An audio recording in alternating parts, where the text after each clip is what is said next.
I'm Isabella Leandri. And I'm Samantha Narson. As the fall semester lies ahead and summer comes to an end, many COVID-19 restrictions have been lifted. Students at UF will be able to unmask. UF reopened its campus for Summer B and is encouraging students to get vaccinated. The Lede's Daniela Savarez gives us a closer look at the details of how students and faculty feel about this plan. Full capacity in-person classes and masks becoming optional are two big changes to campus guidelines. These guidelines mark a transition towards familiarity after a year of unrest. Policy suggests students should still be conscious of how they are interacting with others. Increased sanitation services are still in place and will continue in the fall. Policy recommends those who are not vaccinated continue wearing masks. Social activities such as football games will resume on campus. UF is encouraging its students to avoid partying with lots of people and to avoid traveling in large groups. Back to school is just around the corner and we'll be back on campus before we know it. If you're moving into a residence hall, the Lede's Nadia Cox will clue you in on what to expect. I'm looking forward to moving out of my parents' house. I don't know, just like freedom. I'm so excited for that. 18-year-old incoming UF student Eva Wolpert, like many of her peers, will be moving into a residence hall at the University of Florida this fall. She's excited to begin a new chapter of her life and is thankful the COVID rates have slowed in time for her freshman year. I heard stories of my friends last year that were freshmen, and it was like really weird for them, like so many COVID restrictions, and it was like hard to meet people. So I'm confident that, like, especially at UF, they're like handling it really well, and kind of those restrictions will be lifted. University of Florida Housing and Residence Life expects the same bustling energy and opportunities as a normal school year, but with a few changes. Here's what students can expect.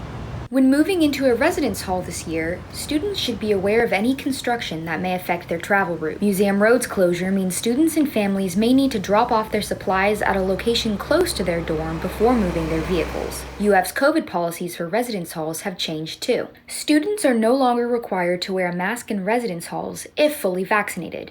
For those who haven't been vaccinated, UF recommends to keep your mask on. Social distance policies have been lifted, and visits to separate floors are allowed. Sanitation protocols will not change. High-touch areas such as doorknobs, light switches, and stair rails will be cleaned multiple times a day. Division of Student Life Marketing and Strategic Communications Director Sarah Tanner says the University of Florida and its housing department will continue to monitor the virus and its variant, keeping the health and safety of its campus and community at the forefront. We are going to be certainly encouraging incoming students to get the vaccine if they have not done so, because that's really the best line of defense for our entire community is to get that vaccination. For now, the easement of COVID policies means UF Residence Life can return to engaging students in person. We're really also excited to get back to some of the main aspects of our life as a student. To be able to invite students to get connected with one another, to engage with different resources and offices, and help them to thrive during their time here at the university. No matter what residence hall you're rooming at, have a great school year. Nadia Cox, The Lead. After a year of lockdowns and uncertainty, summer camps are back and children are having fun in the sun. The Lede's Gabriela Villamonte looks into the return of summer camps. Grab your sunscreen, lunchbox, and mask because summer camps are back this year. During the pandemic, children had to stay inside. Port St. Lucie Parks and Recreation Specialist Jennifer Romberger talked with us about the changes the pandemic brought and plans to move forward.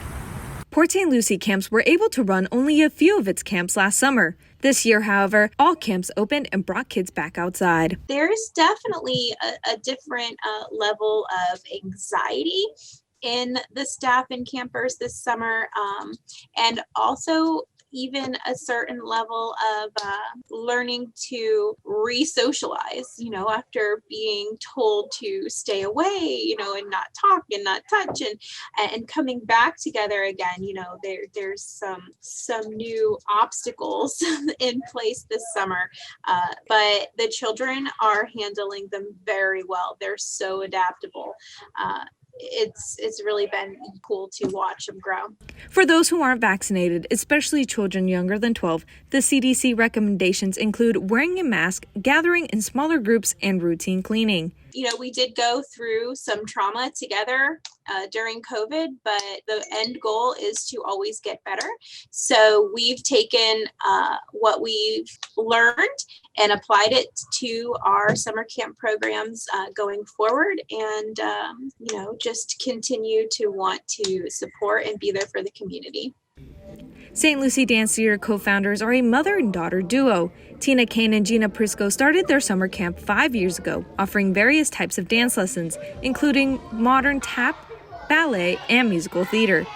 They could not have predicted the pandemic. They were able to adapt by having 6 feet distance, taking temperatures, and even cleaning feet at one point. When children were able to come back full, they noticed that they were a lot more shy dancing in front of their peers. They made new friends. They actually had a lot of self-confidence issues too with just removing the mask and dancing in front of people.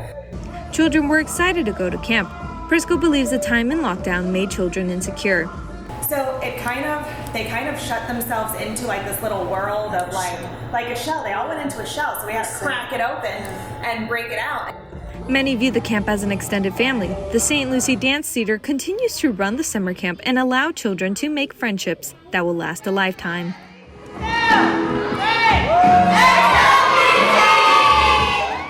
The lead, Gabriela Villamonte. With no traveling for more than a year, cruise lovers are itching to get back to sea. While some cruise lines are still hesitant to open ships back up, various lines have already set to sail.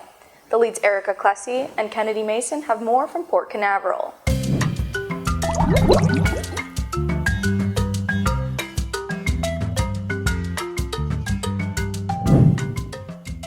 We're here at Port Canaveral, one of the main cruise ports in Florida. And while Terminal 1 may look empty right now, doors are about to open up again soon. Port Canaveral's basic flow of Carnival Cruise Lines, Disney Cruise Lines, and the Royal Caribbean has been slow since the start of COVID-19. Now Carnival Cruise Lines and the Royal Caribbean are back to sailing again. Disney Cruise Lines is following close behind. Carnival Cruise returned to guest operations from Port Miami with Carnival Horizon's departure on July 5th. This was the cruise line's first sailing from that particular port in nearly 16 months. Carnival Cruise launched a new ship called Mardi Gras, which pulled into Port Canaveral June 4th with large and excited crowds. On this particular one, it's getting back to cruising and that it's a new ship. Yeah, we're a little nervous. My husband and I are both vaccinated. We probably will bring masks. I don't know. We'll have to wait and see how November is. We're so excited. We're going to go to San Juan, and we've, planned out some things there. We're going to go to the beach. We are just like counting down the days. It's like 100 and some days, I think, till we go. Now let's take a look at Royal Caribbean. Royal Caribbean began sailing from Nassau, Bahamas in June, with their first ship being the Adventure of the Seas. The cruise line will continue sailing throughout July and August. Several of the Royal Caribbean ships have been suspended throughout the end of August of this year, and more announcements on those ships will be coming soon, according to the cruise line's website. So we have seen a lot of improvements on the sanitation and cleanliness side of things. The cruise lines have stepped everything up to do a much more thorough cleaning between cruises and while everyone is still on the ship. They're making sure that there are hand washing stations, hand sanitizer everywhere. Already before COVID, several of the cruise lines, well, many of the cruise lines had actually already ordered new ships to be built. And so they continued that process. So the Mardi Gras is getting ready to sail at the end of the month. On the same day, Royal Caribbean is launching the Odyssey of the Seas, which also is departing. And I have clients sailing on both of those. And we're very excited to see them leave on these new ships. Love Mickey Mouse? Let's take a look at what Disney has in store.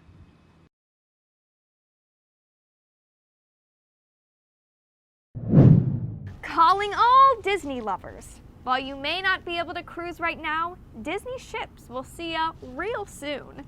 Starting in August, the gorgeous Disney Dream, which is right behind us, will set sail real soon. Cruises beginning to sail is a large step for the travel industry. And if you're anything like Kennedy and I, we're so happy to see everyone getting back out to sea. Sailing away, coming to a shore near you. I'm Kennedy Mason. And I'm Erica Klesse. The Lede's Erica Klesse and Nadia Cox are once again on the hunt for local businesses around Gainesville. Whether you're looking for a quick sweet treat or a date night spot, these 3 eateries are sure to catch your eye this summer. Welcome to Gator Grub. This is a specialty food segment created by Erica Klesse, me, and my partner, Nadia Cox. We visited local restaurants around Gainesville that range from low, medium, and high price points. Let's get started. Complete with wine, bread, pastries, a private dining cafe, and market, Upper Crust has a lot to offer, making it the perfect summer spot.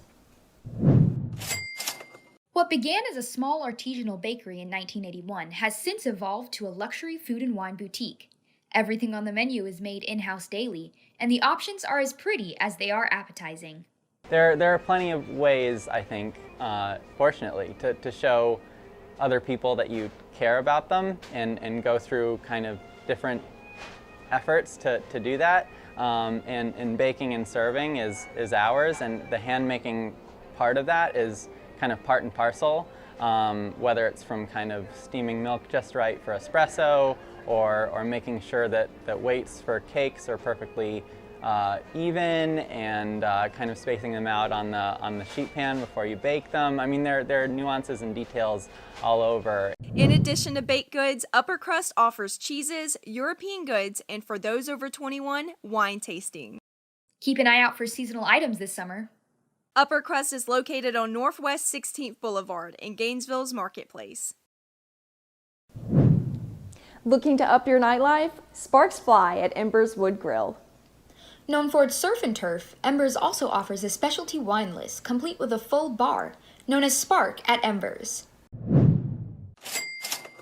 Coming up in the next couple months, we're going to probably do some more wine events featuring wines from around the world and go with our cuisine here. But I do think people are really excited to get out now, whereas summer normally is a little bit slower of a time. I think people who were maybe not comfortable going out are gearing up to go out, so we're seeing more business from that.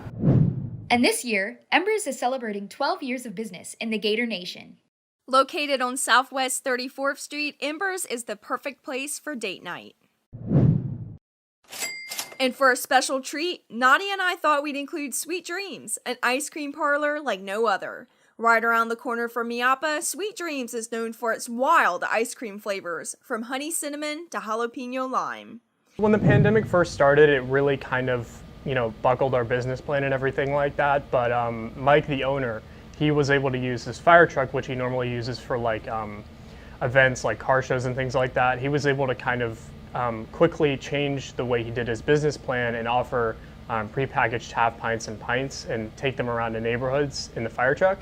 It's become kind of a famous Sweet Dreams neighborhood tour. I mean, we're happy to be open, just reopening more and more as time goes on. Each batch is homemade, and Sweet Dreams offers 24 flavors to choose from.